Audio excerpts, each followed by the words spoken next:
తెలంగాణ ఉప ముఖ్యమంత్రి మల్లుబట్టి విక్రమార్క సారు ఇంటిల్లాదలను ఎంటబెట్టుకొని కొత్త కోడలను పెద్ద కొడుకును దోలుకొని పోయి తిరుమల తిరుపతి వెంకన్న స్వామి దర్శనం చేసుకున్నాడట.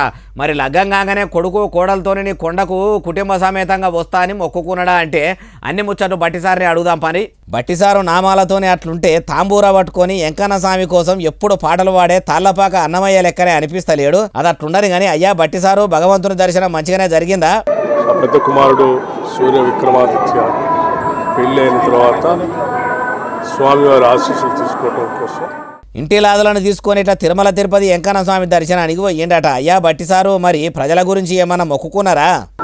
సంక్షేమం, అభివృద్ధి, అట్లాగే ఇన్ఫ్రాస్ట్రక్చర్ అన్నిటితో కలిసినటువంటి సమగ్ర అభివృద్ధితో కూడిన తెలంగాణ రాష్ట్రం ముందుకు ఎదిగేటట్టుగా, అట్లాగే రెండు రాష్ట్రాలు కూడా ఎదగాలని, అభివృద్ధి చెందాలని, ప్రపంచవ్యాప్తంగా ఉన్నటువంటి తెలుగు వాళ్ళంతా కూడా సుఖంగా సంతోషంగా ఉండాలని, ఆ రకంగా ఆశీర్వదించాలని భగవంతుడు. చూసిండ్రా, సారు కుటుంబ సమేతంగా పోయి స్వామివారి దర్శనం చేసుకున్నా కూడా ఒక తెలంగాణ రాష్ట్రమే కాదు ఆంధ్రప్రదేశ్ రాష్ట్రం గురించి కూడా ఆలోచించి మొక్కుకున్నాడంటే ఏందన్నట్టు.